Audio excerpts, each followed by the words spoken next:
The fluorescent lights above my desk hummed with that particular frequency that only becomes noticeable after 8 p.m., when the usual office chaos has drained away and left behind something that feels almost sacred in its emptiness. I push back from my computer screen and rub my eyes. The quarterly projections swimming in front of me like abstract art I couldn't quite decode. The Meridian building was different at night. During the day, it thrummed with the energy of 300 employees spread across 12 floors, a hive of meetings and phone calls, and the constant percussion of keyboards. But now, at nearly 9:30 on a Thursday evening, it felt like a ghost ship drifting through the darkness of downtown Seattle. I should have been home hours ago. Sarah from HR had left at 5:30 with a cheerful, "Don't work too hard, David." Marcus from my team had packed up at 6, muttering something about his kids' soccer practice. Even Janet, our perpetually overtime-loving project manager, had called it quits at 7:45, pausing by my cubicle to ask if I needed anything before she headed out. "I'm fine," I told her, which wasn't entirely true. I was drowning in spreadsheets and pivot tables trying to make sense of numbers that seemed to shift and reorganize themselves every time I looked away. The Henderson account was due tomorrow morning, and I'd somehow managed to fall 3 days behind schedule. The truth was, I could have asked for an extension. Jenkins, my supervisor, wasn't unreasonable, but there was something about the challenge of it, the quiet satisfaction of solving complex problems when everyone else had given up for the day, that kept me anchored to my desk chair even as my lower back began to protest. I stood up and stretched, listening to my spine pop in 3 distinct places. Through the floor-to-ceiling windows that ran along the east wall of our floor, the city spread out below me like a circuit board, all glowing lines and pulsing lights. Pike Place Market was invisible in the darkness, but I could see the faint outline of Elliott Bay Blackwater reflecting the amber streetlights along the waterfront. It was then that I heard it, the soft click of fingers on a keyboard coming from somewhere across the office. I wasn't alone. My first instinct was surprise, followed quickly by curiosity that I'd assumed the cleaning crew had already made their rounds. They usually finished the upper floors by 9, but this wasn't the sound of a vacuum or the rattle of a supply cart. This was someone working. I walked toward the sound, my footsteps unnaturally loud on the polished concrete floor. Our office had gone through a modern industrial renovation 2 years ago, all exposed beams and Edison bulbs and surfaces that amplified every noise. During the day, the ambient chatter absorbed most of the echo.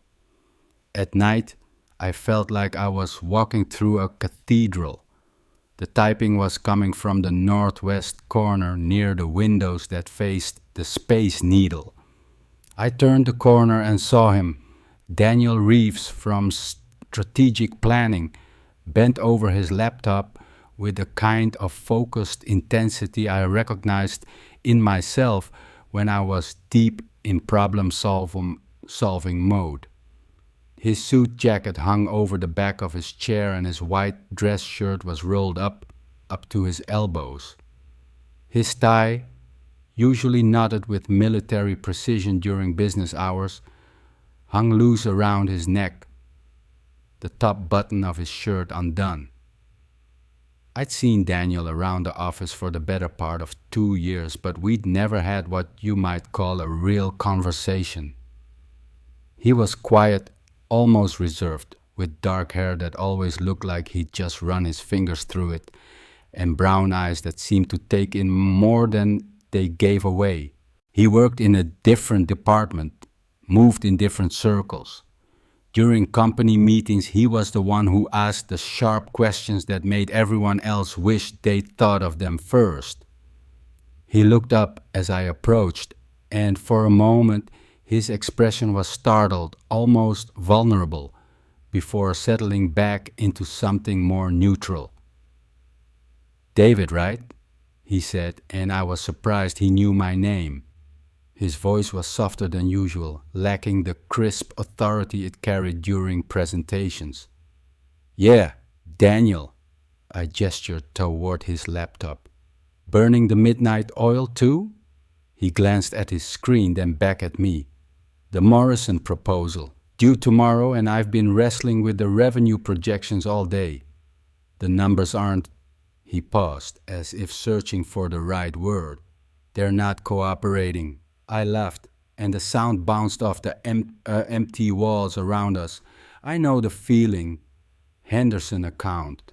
Also, due tomorrow, also fighting me every step of the way. For a moment, we just looked at each other. There was something strange about this interaction, this collision of two people who usually existed in parallel lines that never quite intersected. The office felt smaller somehow, more intimate, as if the departure of everyone else had collapsed the usual distances between us. "Coffee?" I asked. I was about to make a fresh pot, might as well commit fully to the insomnia. Daniel smiled, a real smile, not the polite corporate version I'd seen in meetings. "That sounds perfect." The break room was at the center of the floor, a windowless space that felt even more surreal in the evening light.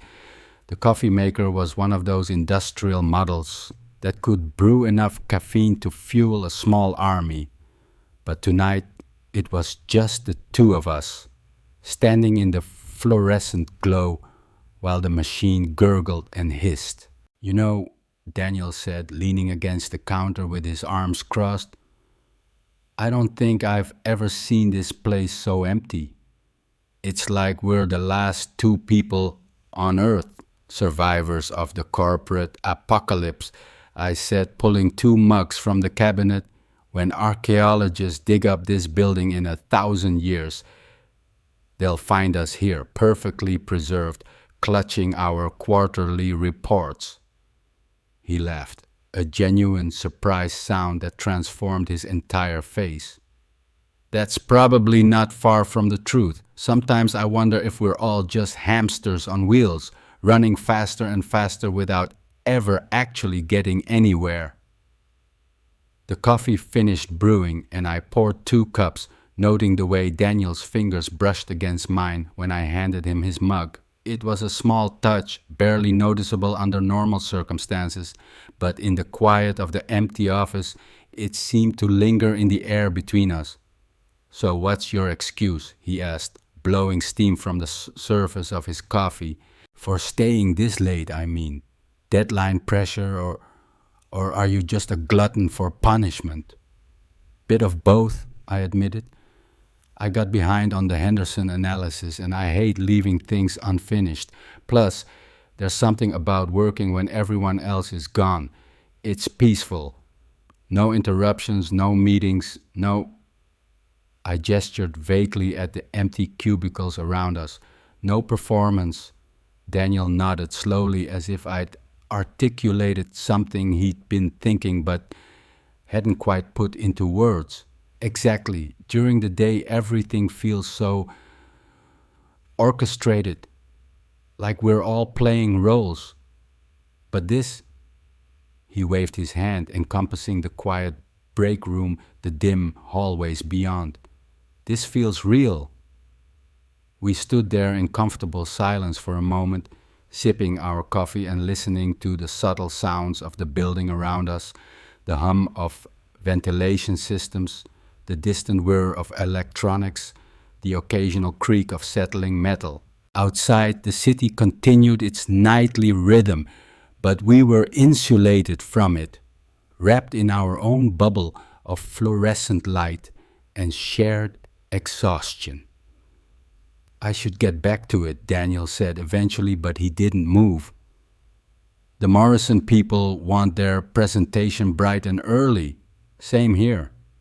Jenkins will probably want to review my analysis before the client call at 10, but neither of us moved. There was something compelling about this moment, this unexpected intersection of our usually separate worlds.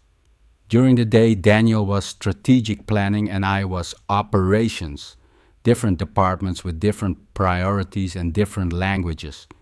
Here in the suspended time of the empty office, we were just two people trying to make sense of numbers that didn't want to cooperate.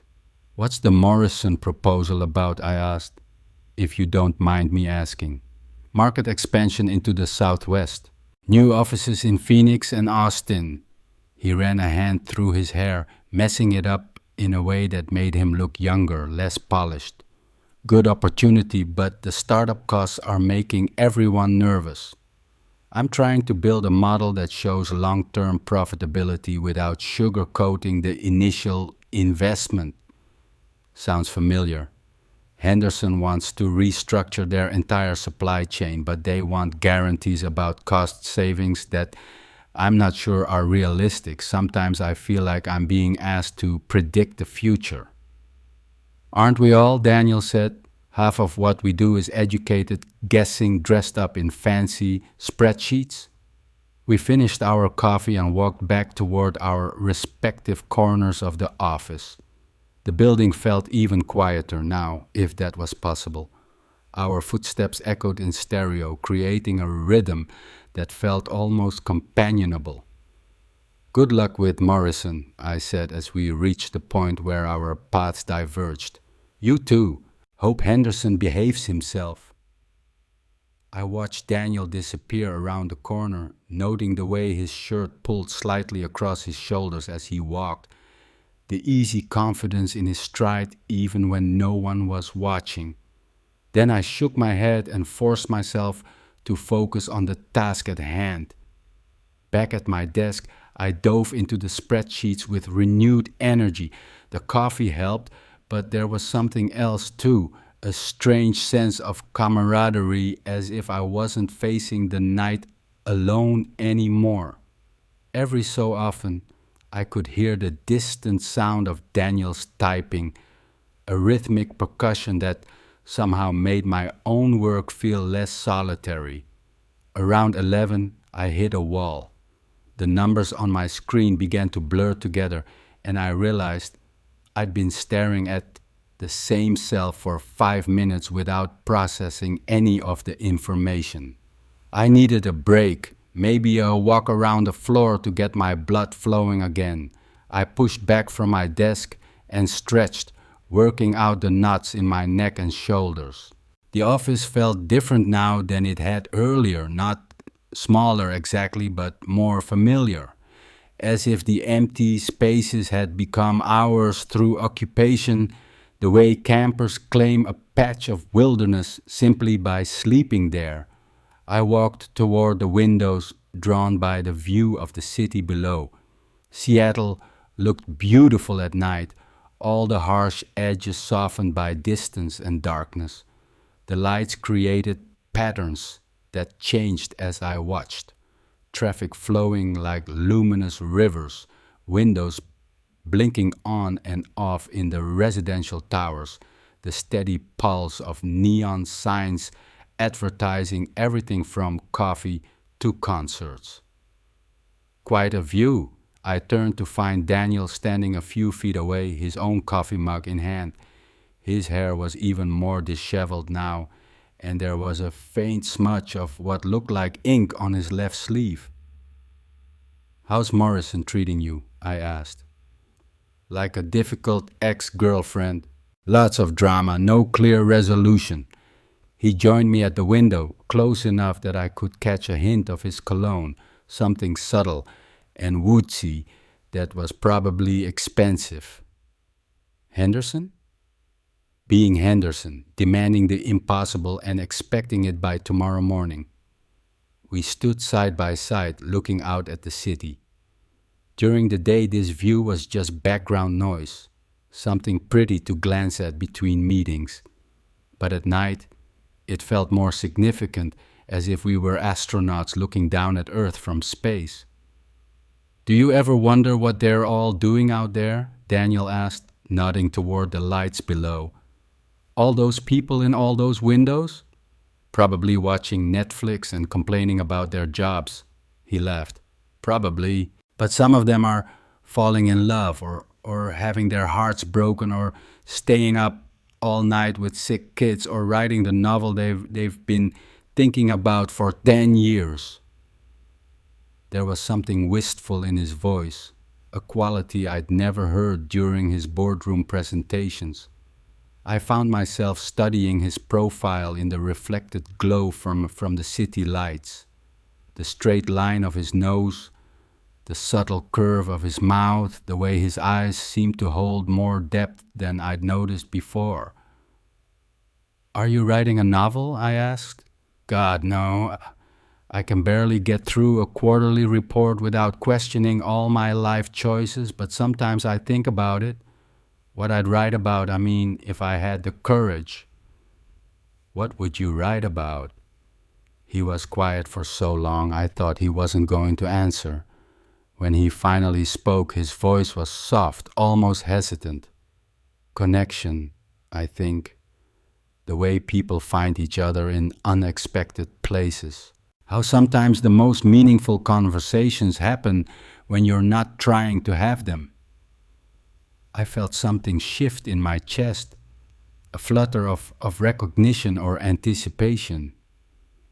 Like staying late at the office? Like staying late at the office.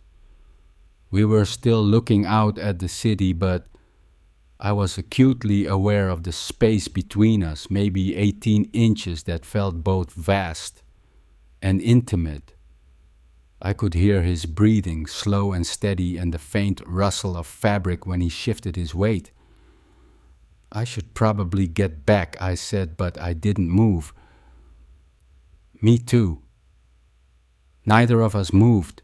Minutes passed, or maybe hours. Time felt suspended in the empty office, as if the usual rules didn't apply here. Finally, Daniel turned away from the window with what sounded like a sigh. The Morrison proposal won't finish itself. Right, and Henderson's probably getting more difficult by the minute. But as we walked back toward our desks, I found myself reluctant to return to the solitude of my cubicle. The evening had taken on a quality I wasn't ready to lose, a sense of shared purpose, of two people existing in the same strange bubble of artificial light and deadline pressure. I was halfway through a particularly stubborn pivot table when I heard Daniel's voice from across the office. David, you don't happen to have the Q3 regional breakdowns handy, do you? I looked up from my screen. He was standing at the edge of his workstation, laptop balanced on one arm, looking slightly frustrated. Which regions? Northwest and Southwest.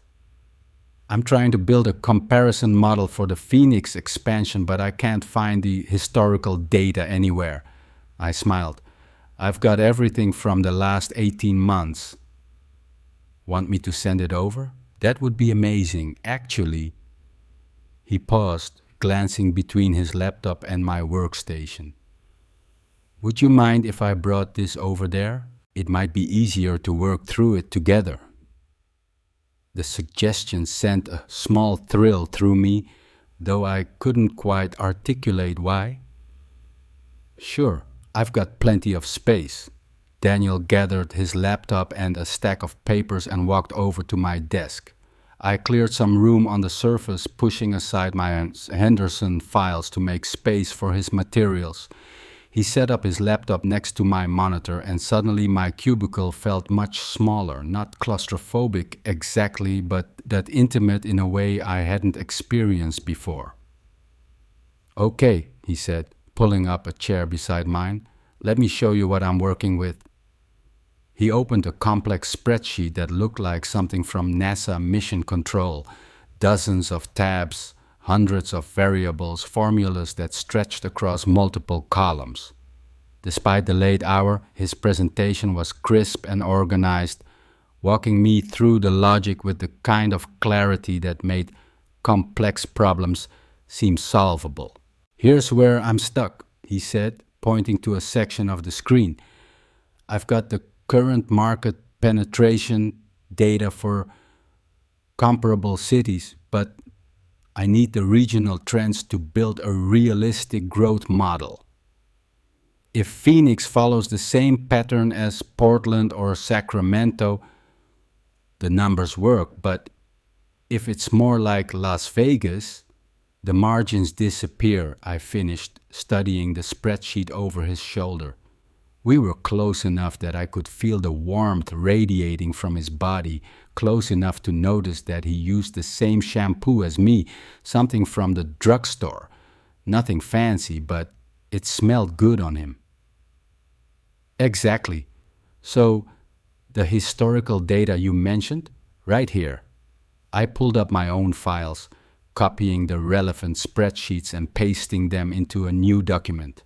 "This should give you everything from Q1 2021 through last quarter." Daniel leaned in closer to see the screen, and I caught that hint of cologne again, mixed with the faint scent of coffee and something else, laundry detergent maybe, or soap, clean and warm and entirely masculine. "This is perfect," he said, scrolling through the data. "Look at this.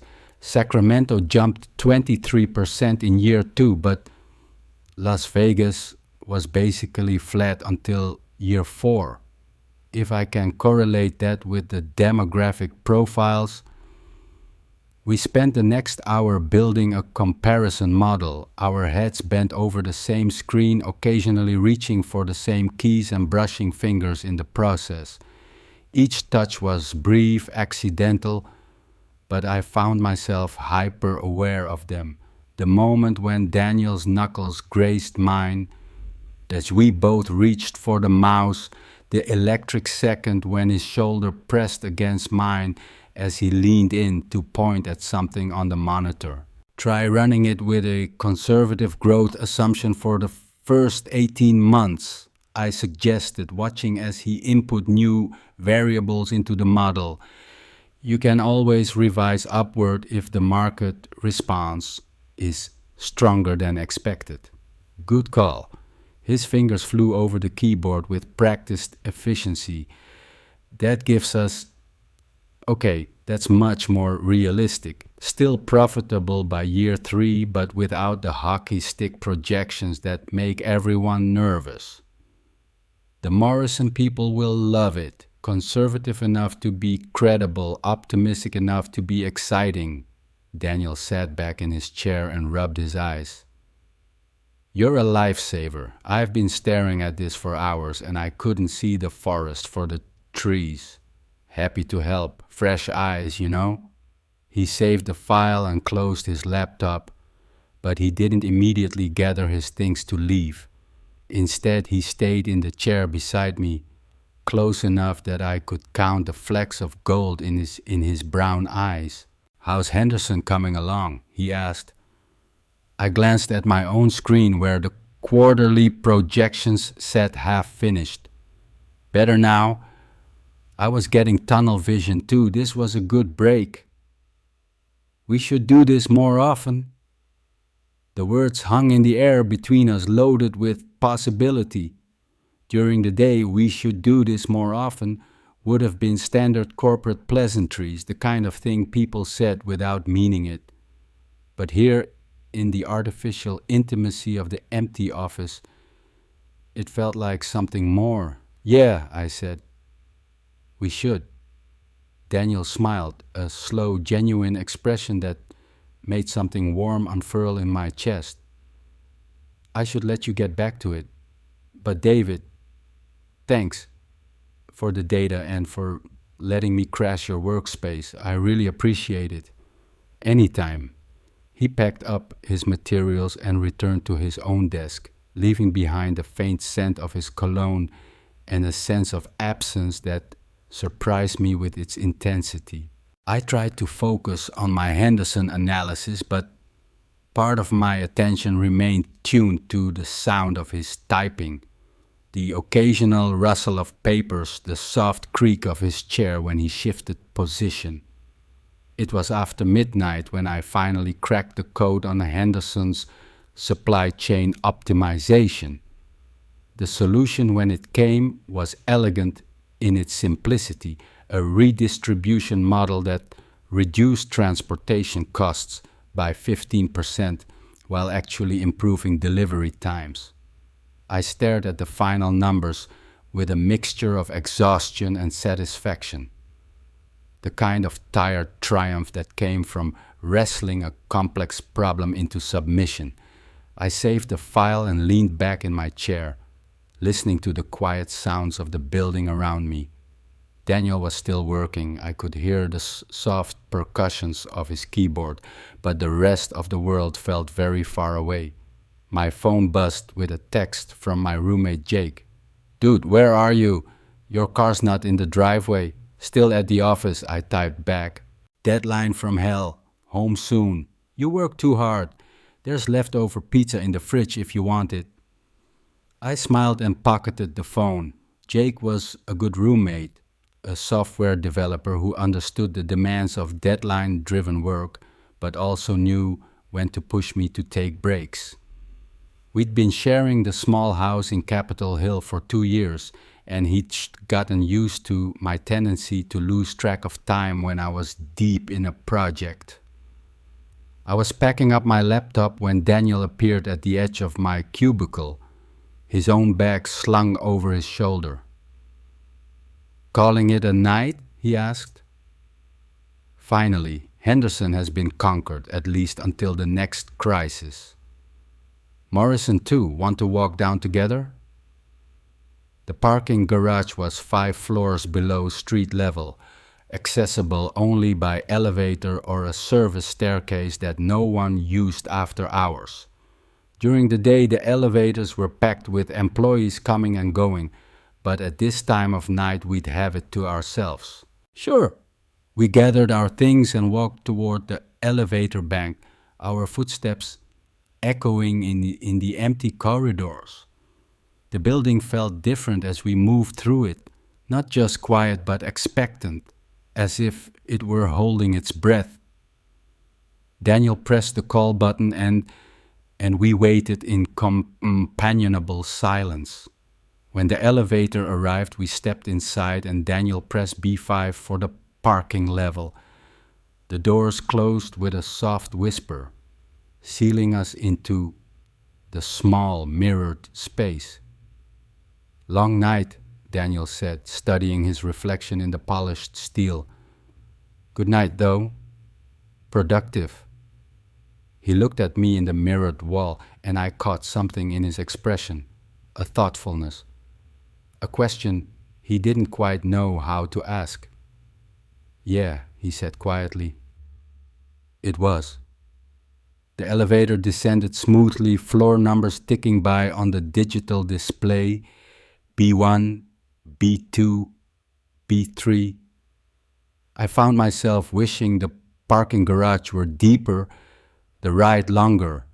B4, B5. The doors opened onto the harsh fluorescent lighting of the garage, all concrete and painted lines and the faint smell of motor oil. Our cars were parked in different sections, mine near the west entrance, his closer to the east.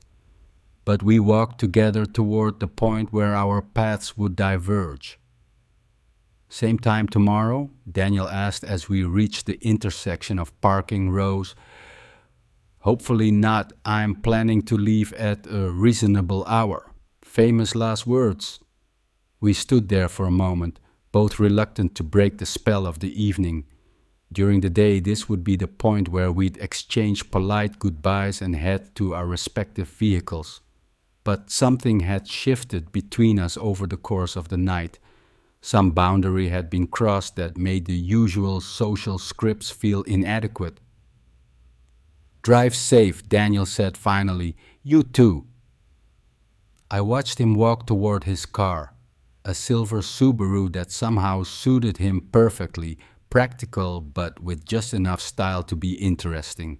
He unlocked it with a chirp of his key fob and turned to wave before getting in. I waved back, then stood in the empty garage listening to the echo of his engine as he drove toward the exit ramp. The drive home took me through the heart of downtown Seattle, past the late-night restaurants and bars that catered to the city's night shift workers. The streets were quieter than usual, but not empty. There were still people out there living their lives, pursuing their own small dramas and victories. I thought about what Daniel had said at the window, about wondering what everyone was doing in all those lit windows. Tonight, I was one of those windows, driving through the darkness with my headlights, carving temporary paths through the night, carrying the memory of unexpected connection and the strange intimacy of shared work. Jake was asleep when I got home, but he'd left the porch light on and a note stuck to the refrigerator. Pizza's on the second shelf. You better not be coming down with workaholism. Management. I smiled and grabbed a slice of cold pepperoni, eating it standing in the kitchen while I thought about the evening. There had been something different about working alongside Daniel, something that went beyond the simple pleasure of collaborative problem solving, the way he'd laughed at my jokes, the careful attention he'd paid when I explained my approach to the Henderson analysis, the comfortable silences that had stretched between us, all of it felt significant in a way I couldn't quite articulate. I finished the pizza and headed upstairs to my bedroom, tired but oddly energized. Tomorrow would be another day of meetings and deadlines and the usual corporate choreography, but tonight had proved that there were other possibilities, other ways of being in that space. As I brushed my teeth, I found myself wondering what Daniel was doing at that moment. Was he home? Did he live alone, or did he have roommates like me? Was he thinking about our evening the way I was, or had he already moved on to other concerns? I set my alarm for 7:30 and climbed into bed, but sleep was elusive. Every time I closed my eyes, I saw Daniel's face in the elevator mirrors, heard the soft sound of his laughter in the empty break room, felt the warmth of his presence at my desk as we worked through the Morrison projections together. Eventually, I must have drifted off because the next thing I knew, my alarm was buzzing and pale morning light was filtering through my bedroom curtains. I stumbled through my usual routine, shower, coffee, quick scan of emails, and drove back to the Meridian building through the early rush hour traffic. The office was bustling with its normal daytime energy when I arrived at 8:45. Sarah from HR waved cheerfully from her cubicle.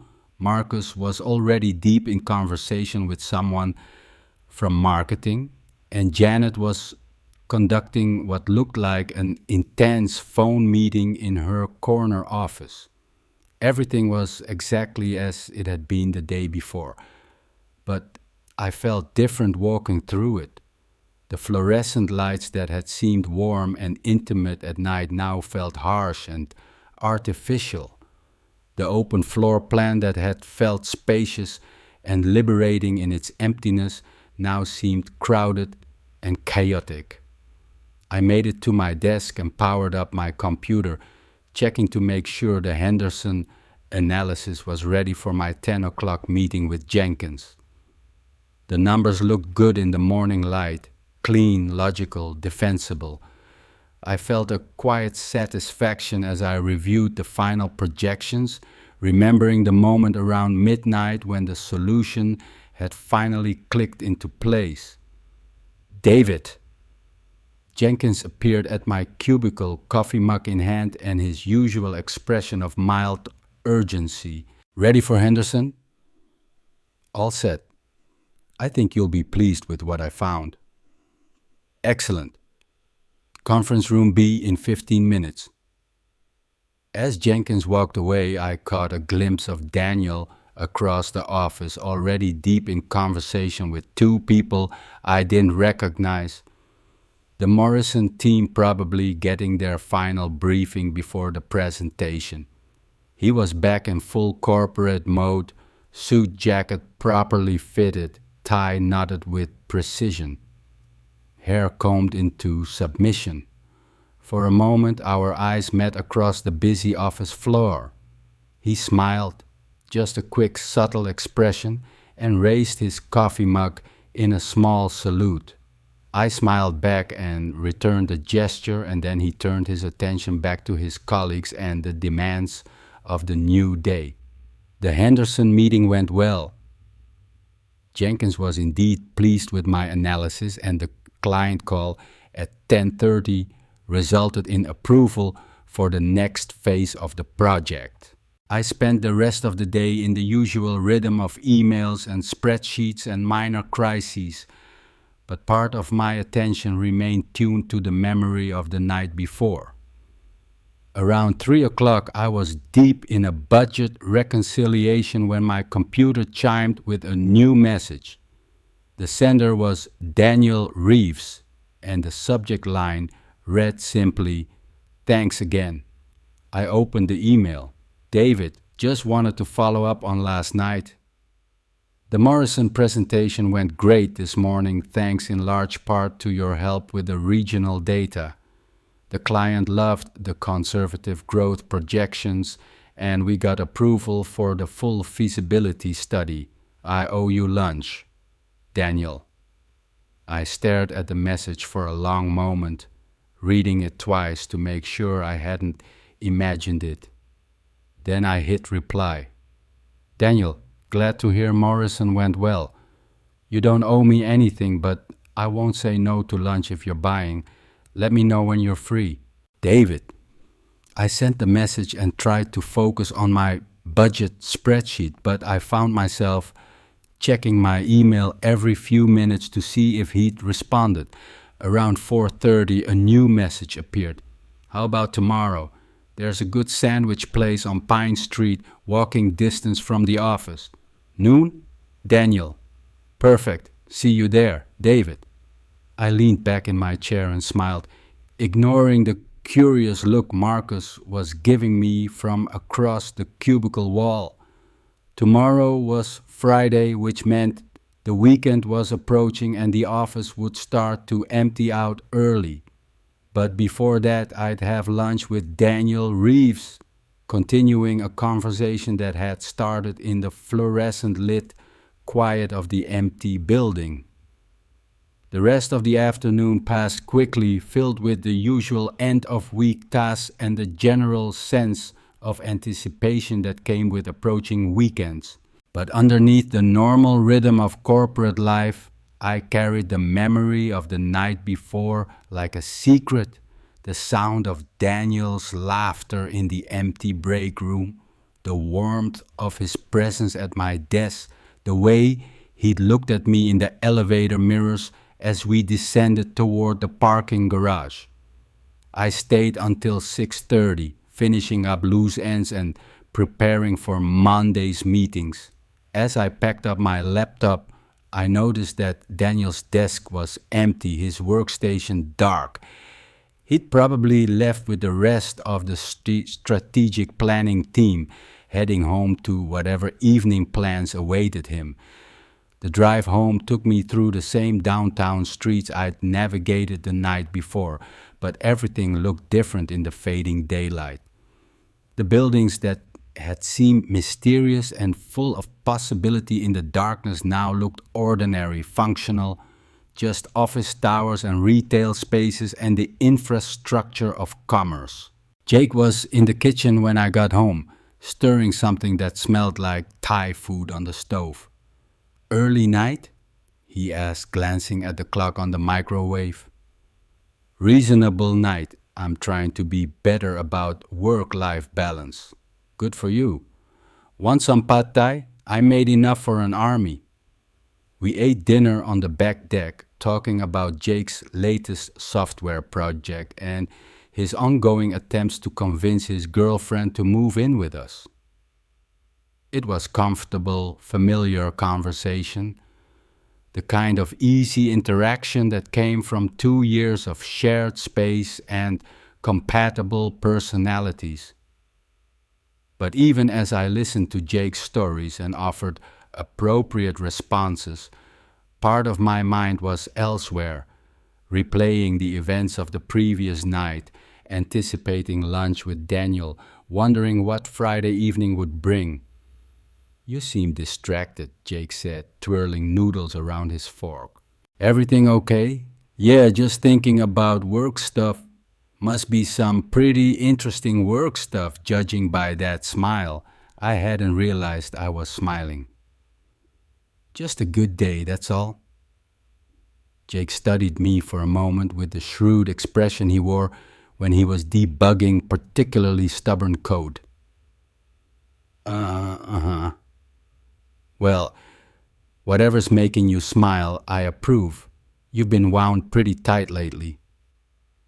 After dinner, I helped Jake clean up the kitchen, then retreated to my room to catch up on some reading. But I found it hard to concentrate on the novel I'd been working through, something about a detective in Prague, and eventually gave up, opting instead to surf Netflix until I felt tired enough to sleep. As I was brushing my teeth, my phone buzzed with a text from an unknown number. Hi, David. It's Daniel. Got your number from the company directory. Hope that's okay. Looking forward to lunch tomorrow. Daniel. I saved the contact and typed back, looking forward to it too. See you at noon. Then I set my phone on the nightstand and climbed into bed, feeling more optimistic about the approaching weekend than I had in months. Friday morning dawned gray and drizzly, typical Seattle weather that matched my mood perfectly, not gloomy but contemplative, full of possibility. I took extra care getting dressed, choosing a shirt that Jake had once said brought out my eyes, and arrived at the office with time to spare. The day passed quickly, filled with the usual Friday energy of people eager to begin their weekends. I wrapped up the Henderson analysis, responded to a backlog of emails, and attended a brief team meeting where Jenkins praised my work on the quarterly projections. At 11:45, I saved my files and headed for the elevator, my heart beating slightly faster than normal. The sandwich place Daniel had mentioned was only a few blocks away, but I wanted to arrive on time. Pine Street was busy with lunch crowds, office workers, escaping their fluorescent environments for an hour of natural light and food that hadn't been microwaved. I found a restaurant, a cozy place called Meridian Deli that I'd walked past dozens of times without noticing, and spotted Daniel at a corner table already reading through what looked like a work document. He looked up as I approached, smiled, and stood to shake my hand. In the daylight streaming through the restaurant's windows, he looked different than he had in the artificial light of the office. Younger, more relaxed, with laugh lines around his eyes that I hadn't noticed before. Right on time, he said. I ordered coffee for both of us. Hope that's okay. Perfect. We settled into our seats and studied the menu, making small talk about the morning's meetings and the weekend weather forecast. But underneath the surface conversation, I sensed the same current of anticipation that had charged our interactions the night before. So, Daniel said after we'd placed our orders, tell me something about yourself that's not on your corporate bio. I laughed. That's a dangerous question. What if my secret hobby is collecting vintage lawnmowers? then I'd be fascinated. I'd want to know everything about vintage lawnmowers. There was something in his tone, a genuine curiosity that made me feel like my answer actually mattered to him. I thought for a moment, considering what parts of myself I wanted to reveal. I write music reviews, I said finally, freelance stuff, mostly for online magazines, not exactly Rolling Stone, but it pays for concert tickets and keeps me connected to something that's not spreadsheets. Really? What kind of music? Indie rock mostly, some folk, some electronic stuff. I'm not pretentious about it. I just like finding new artists before they become famous and writing about why their music matters. Daniel leaned forward, his coffee forgotten. That's amazing. I had no idea. Any artists I might have heard of? I named a few bands I'd covered in the past year, noting the way Daniel's eyes lit up when I mentioned one he recognized. I saw them at the Crocodile Cafe last month, he said. Incredible show. Their guitar player was... Wait, did you review that concert? I did. You were there? Front row center. I probably stood right next to you and never knew it.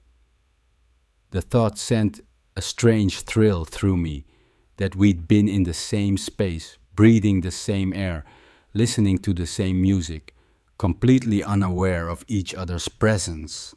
Small world, I said, but the words felt inadequate for the coincidence, for the strange sense of connection it implied. Our sandwiches arrived, interrupting the moment, but the energy between us remained charged.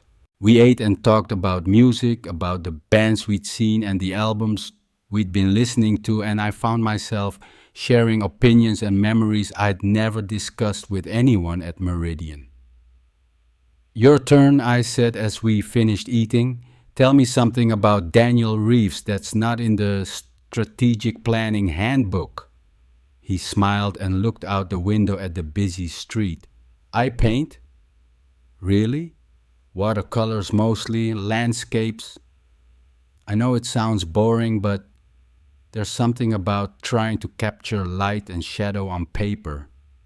He trailed off, looking slightly embarrassed. I'm not very good at it, but it helps me think. I'd like to see your work sometime. Maybe, he said, but there was something in his tone that suggested he didn't share his paintings with many people. We split the check and walked back to the office together, the conversation flowing easily between us. By the time we reached the Meridian building, I realized we'd been talking for over an hour and it had felt like minutes. Back to the salt mines, Daniel said as we waited for the elevator. Thanks for lunch. It was good, really good. The elevator arrived and carried us back to the 12th floor where the afternoon shift was in full swing. As we walked back to our respective departments, I felt the usual boundaries reasserting themselves, the invisible lines that separated operations from strategic planning, the professional distance that corporate life demanded. But something had changed. When I passed Daniel in the hallway later that afternoon, his smile carried a warmth that hadn't been there before. When our eyes met during the 4 o'clock all-hands meeting, there was a shared understanding, a private joke that no one else was part of. I left the office at 6 that evening, earlier than I had in weeks, and drove home through the Friday traffic with a lightness in my chest that I couldn't quite explain. The weekend stretched ahead of me, full of possibility, and for the first time in months, I found myself looking forward to Monday, part 2. I don't think I've ever talked this much to anyone here before. The words hung in the air between us, soft and vulnerable in the artificial glow from the city lights below. Daniel's voice had dropped to barely above a whisper, as if he was afraid that speaking any louder might shatter whatever delicate thing was forming in the space between us. I turned to look at him, noting the way the reflected light from the windows played across his face, highlighting the angle of his cheekbone, the slight tiredness around his eyes. His guard was down in a way I'd never seen during our brief hallway encounters or department meetings, and there was something almost fragile about his expression. "Neither have I admitted, my own voice matching his quiet tone. "Not like this." The admission surprised me even as I said it. I was usually good at office small talk, comfortable with the casual conversations that filled the spaces between meetings and deadlines. But this felt different, more honest, more real than anything I'd experienced within these walls.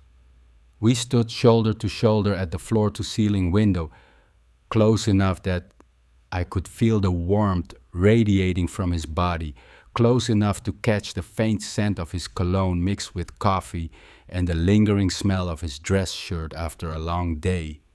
The silence stretched between us, but it wasn't uncomfortable. If anything, it felt charged with possibility, like the moment before lightning strikes. Below us, the city continued its nightly rhythm. Cars traced ribbons of light along the arterial streets, windows flickered on and off in the residential towers, and the distant sound of sirens carried faintly through the glass. But up here, on the 12th floor of the Meridian building, we existed in our own suspended moment, insulated from the world by empty offices and the peculiar intimacy of shared exhaustion. "Can I ask you something?" Daniel said, eventually, still looking out at the city. "Sure." "Why did you really stay late tonight? I mean, I know you said it was the Henderson deadline, but..." He paused, as if searching for the right words. "I've seen you work. You're good at what you do. You could have finished that analysis this afternoon if you'd wanted to." I felt heat creep up my neck, caught in a moment of unexpected vulnerability. The truth was more complicated than deadline pressure, more personal than I was used to admitting to myself, let alone to a colleague I barely knew. "I like the quiet," I said finally. "During the day, everything feels so performed, like we're all playing roles, saying the right things, being the right version of ourselves. But at night, when everyone's gone..." I gestured at the empty office behind us. "It feels more honest somehow."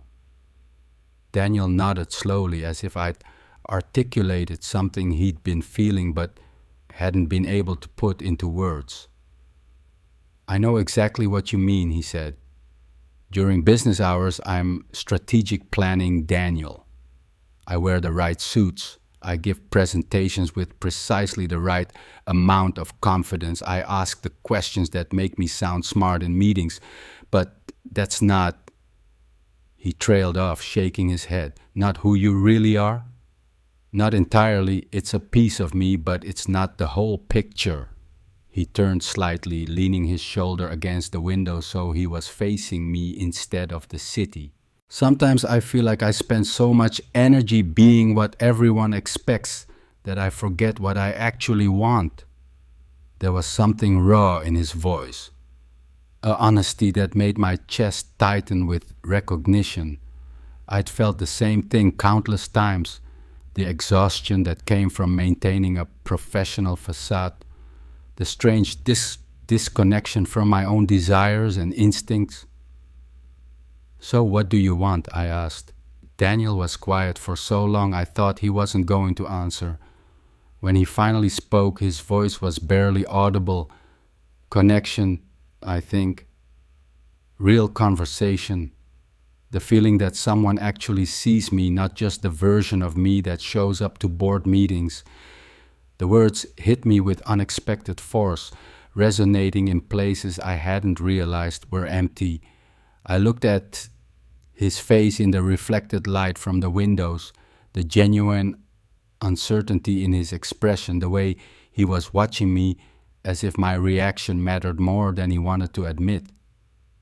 "Is that why you stayed late tonight?" I asked.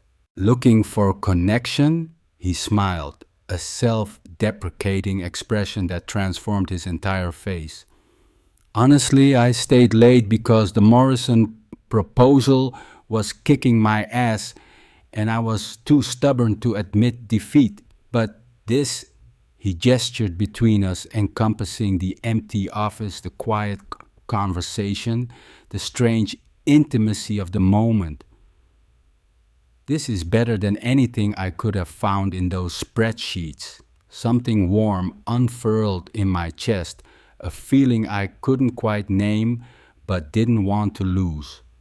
We were standing closer now, I realized, close enough that I could see the flecks of gold in his brown eyes, close enough to notice the way his tie had loosened during our conversation. "So who is Daniel when he's not strategic planning Daniel?" I asked, surprising myself with my boldness. His smile widened, becoming more genuine. "Dangerous question. You might be disappointed by the answer. Try me." "Okay." He straightened up as if accepting a challenge. "Real Daniel reads mystery novels in coffee shops on Sunday mornings. He owns more houseplants than any single person should reasonably need. He can make a decent risotto but burns grilled cheese sandwiches with alarming consistency. He has strong opinions about the correct way to load a dishwasher, and he talks to his cat like she's a person." I found myself grinning. "You have a cat?" "Her name is Margaret Thatcher, and she's the most judgmental creature I've ever met. She sits on my kitchen counter every morning while I make coffee and stares at me like I'm failing to meet her standards." The image of Daniel having earnest conversations with a disapproving cat was so endearing that I actually laughed out loud, the sound echoing in the empty office around us. "Your turn," he said. "Who's David when he's not Operations David?" I thought for a moment, considering how much truth I was willing to reveal. "Real David keeps a guitar in his bedroom that he plays when he can't sleep. He has a collection of vinyl records that serves no practical purpose except to make him happy. He makes lists of books he wants to read but never seems to find time for, and he has very strong feelings about the proper way to make scrambled eggs." "Which is?" "Low heat, lots of butter, constant stirring. None of this high heat scrambling nonsense that results in rubber." "Noted." "What kind of music do you play when you can't sleep?" "Mostly finger-picking stuff, nothing fancy, just patterns that help my brain slow down. I'm not very good, but it's not about being good. It's about having something that belongs to me, you know? Something that has nothing to do with quarterly reports or client presentations." Daniel nodded, and I could see understanding in his expression. Like painting, like painting." We stood in comfortable silence for a moment, absorbing this exchange of small truths. It struck me that in the space of 10 minutes, I'd learned more about Daniel Reeves than I had in 2 years of working in the same building. And more than that, I'd revealed parts of myself that I rarely shared with anyone, certainly not with colleagues. "Can I guess something about you?" Daniel asked suddenly. "Go for it." "You're not from Seattle originally." I raised an eyebrow. "What makes you say that?" "The way you look at the city from up here, like you're still discovering it, still finding it beautiful instead of taking it for granted. People who grow up somewhere stop seeing it the way you do." He was right, and the accuracy of his observation sent a small thrill through me. Portland actually moved here 3 years ago for this job. "I knew it. You have that slightly outside observer thing going on." "It's not bad," he added quickly. "It's actually kind of refreshing. Most of us who've been here forever get tunnel vision." "What about you?" "Seattle native. Born and raised, Capitol Hill, then the U District for college, now Fremont because I like the trolls and the weird little shops. I'm probably exactly the kind of person you moved here to get away from. I doubt that. Oh, trust me. I have opinions about coffee roast and I own hiking boots that have actually seen trails. I'm a walking Seattle stereotype. I studied his face looking for signs of self consciousness, but found only humor and a kind of gentle self awareness. I like Seattle stereotypes, I said. They usually know where to find the best breakfast burritos. Agua Verde, hands down. Though, if you want to get technical about it, those are more breakfast tacos than burritos. See, this is exactly the kind of local knowledge I need. We were flirting now, I realized, with a start. Not obviously, not in any way that would register on the office gossip network, but there was definitely an undercurrent of playful attraction running beneath our conversation. The recognition should have made me nervous. Workplace relationships were complicated under the best circumstances, but instead I felt energized, more awake than I'd been all day. Okay, my turn to guess, I said. You didn't always want to be in strategic planning. Daniel's smile faltered slightly, replaced by something more thoughtful. What makes you say that? The way you talked about your painting earlier and the way you describe your job, like it's a role you're playing rather than something that comes naturally. He was quiet for a long moment, and I wondered if I'd pushed too far, crossed some invisible boundary. But when he spoke, his voice was thoughtful rather than defensive. I wanted to be an architect, he said finally. Spent 4 years in college studying design, dreaming about buildings that would outlast me. But then my dad got sick and I needed a job with good health insurance, and somehow I ended up here. He shrugged, but there was something wistful in his expression. Strategic planning pays better than entry-level architecture, and it turns out I'm pretty good at thinking about systems and long-term planning. But it's not what you dreamed about. Not exactly, though I have to admit there are parts of it I genuinely enjoy. The puzzle-solving aspect, the way you can build models that help people make better decisions. It's not designing buildings, but it's still about creating something useful. I could hear the rationalization in his voice, the way he talked himself into finding meaning in work that wasn't quite what he'd planned. It was a familiar story. How many people ended up in careers that were adjacent to their dreams rather than embodying them? Do you ever think about going back to it? Architecture, I mean? Sometimes. But it's been 6 years now and the field moves so fast. I'd probably have to start over, and I'm not sure I have the courage for that kind of change. There was something vulnerable in his admission, a confession of dreams deferred that made me want to close the distance between us even more. Instead, I stayed where I was, respecting the fragile honesty of the moment. 6 years isn't that long, I said. And you'd be surprised what you remember. Skills like that don't just disappear. Maybe. He turned back toward the window, looking out at the city with new attention. What about you? Was operations always the plan? God, no. I wanted to be a journalist, specifically a music journalist. I had this romantic idea about discovering new bands and writing reviews that would help people connect with music that mattered to them. What happened? Reality, mostly. Turns out music journalism pays about as well as poetry, and I had student loans that weren't going to pay themselves. I fell into business analysis through a temp job, and it turned out I was decent at making sense of complex data. Not exactly Rolling Stone, but it pays the bills. Do you miss it? Writing, I mean? I thought about the freelance reviews I still did occasionally, the way my heart rate still picked up when I discovered a new artist I loved.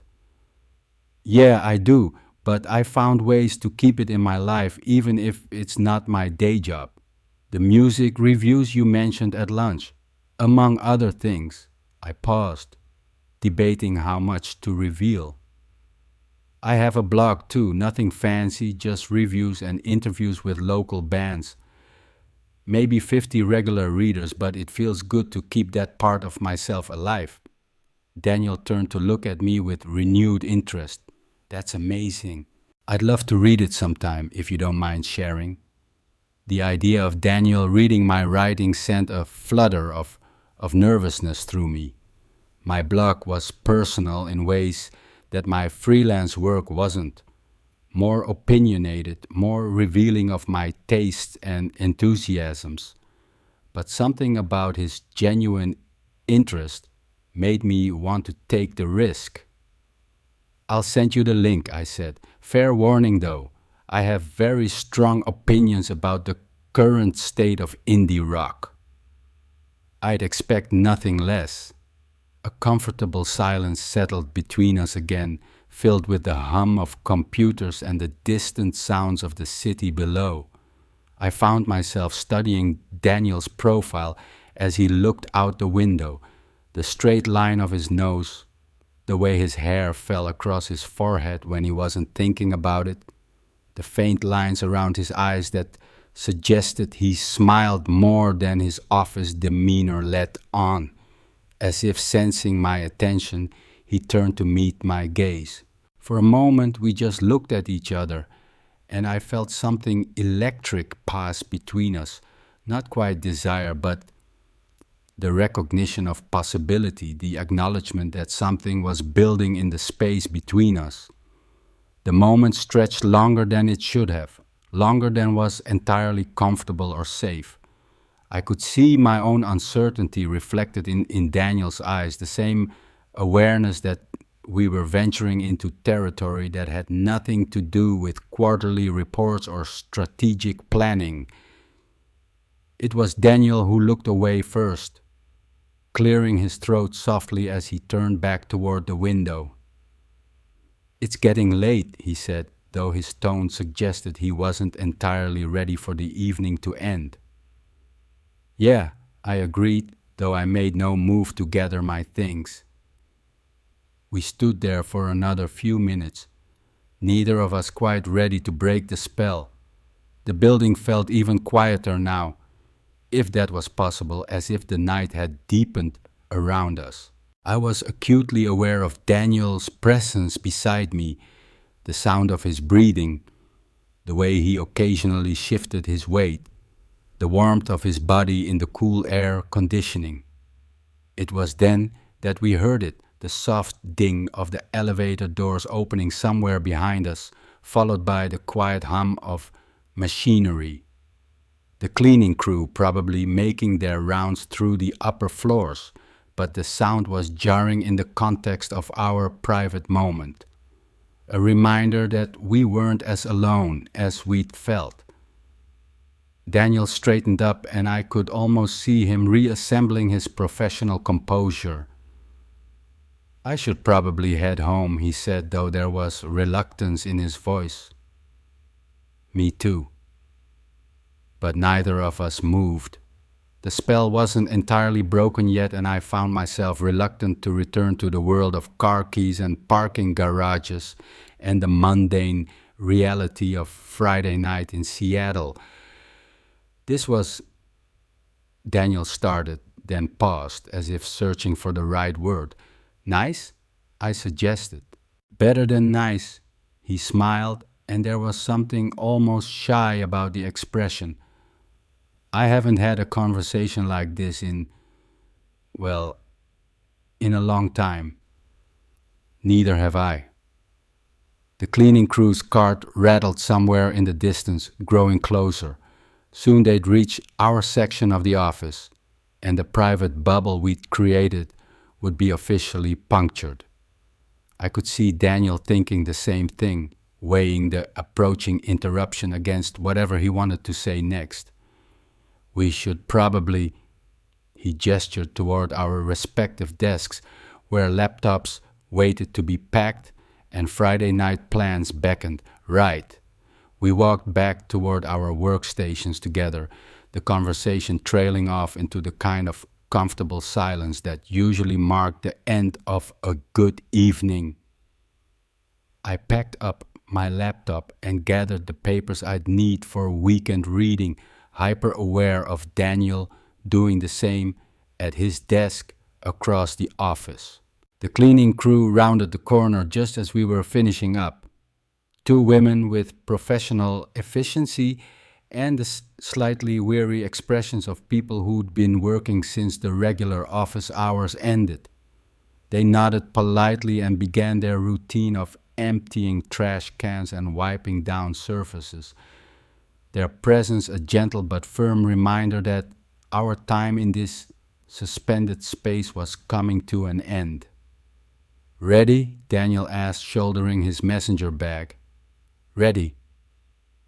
We walked toward the elevator together, our footsteps echoing in the corridors that would soon fill with the sounds of vacuum cleaners and industrial cleaning supplies.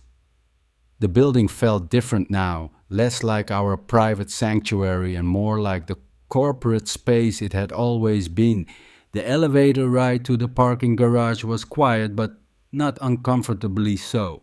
I found myself stealing glances at Daniel in the mirrored walls, noting the way he'd loosened his tie during our conversation, the slight disorder in his hair that suggested he'd been running his fingers through it. "Same parking level?" he asked as the elevator descended. "Be-bye." "Me too." The doors opened onto the fluorescent-lit expanse of the parking garage, and we stepped out into the artificial brightness. Our cars were parked in different sections. I could see my Honda in the distance, Daniel's silver Subaru closer to the elevator bank. We walked together toward the point where our paths would diverge, neither of us quite ready to end the evening, but both aware that it was ending nonetheless. The weekend stretched ahead of us, full of separate plans and private routines that would take us back to our individual lives.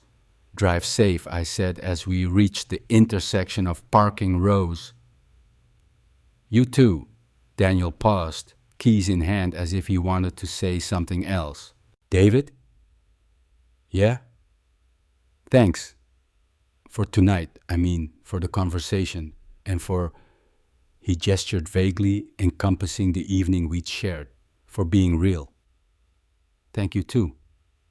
We stood there for another moment, two people in a parking garage at nearly midnight on a Friday, both aware that we were crossing some invisible threshold. When Daniel spoke again, his voice was quiet, almost hesitant. "Maybe we should stay late again sometime." The words sent a warm flutter through my chest, carrying implications that had nothing to do with deadlines or quarterly reports. I looked at his face in the harsh garage lighting, seeing something vulnerable and hopeful in his expression. "Yeah," I said, "maybe we should." Daniel smiled, a genuine, unguarded expression that made him look younger and more alive than I'd ever seen him in the office. Then he turned and walked toward his car, his footsteps echoing off the concrete walls. I stood there for a moment, watching him unlock his door and slide behind the wheel. His headlights swept across the garage as he backed out of his space, illuminating my own car in the distance. As he drove toward the exit ramp, I raised my hand in a small wave, though I wasn't sure he could see me through his rearview mirror. The garage felt cavernous and empty after he left, filled with the echoes of our conversation and the lingering possibility of something that had started but not yet fully formed. I walked to my own car, my footsteps sounding lonely in the vast space, and sat behind the wheel for a moment before starting the engine. The drive home took me through downtown Seattle, past the late night restaurants and bars that cater to people just getting off work or just beginning their Friday night adventures. The streets were busier than they'd been during my late night drive the evening before, filled with the weekend energy of a city ready to relax. I thought about Daniel's final words as I navigated the familiar route to Capitol Hill. Maybe we should stay late again sometime. The suggestion hung in my mind, loaded with possibility and the promise of more conversations like the one we'd just shared. When I pulled into my driveway, I could see light in the living room windows, suggesting Jake was still up. But instead of going inside immediately, I sat in my car for a few minutes, processing the evening and the unexpected connection I'd found in the fluorescent lit quiet of the Meridian building. Something had shifted between Daniel and me. Some boundary had been crossed that couldn't be uncrossed. Monday would bring us back to the usual rhythms of corporate life, with its meetings and deadlines and professional facades. But now, I would carry the memory of Daniel's laugh in the empty office, the vulnerability in his voice as he talked about his deferred dreams, the way he'd looked at me in the elevator mirrors as if he was seeing something new. I finally got out of the car and walked up the front steps, my keys jingling in the quiet night air. The weekend stretched ahead of me, full of possibilities I hadn't considered that morning. And underneath it all, the promise of Monday, not because I was eager to return to work, but because Monday would bring me back to the same building as Daniel Reeves, back to the possibility of staying late and discovering what other conversations might unfold in the suspended time of the empty office. As I unlocked the front door, I was already looking forward to finding out.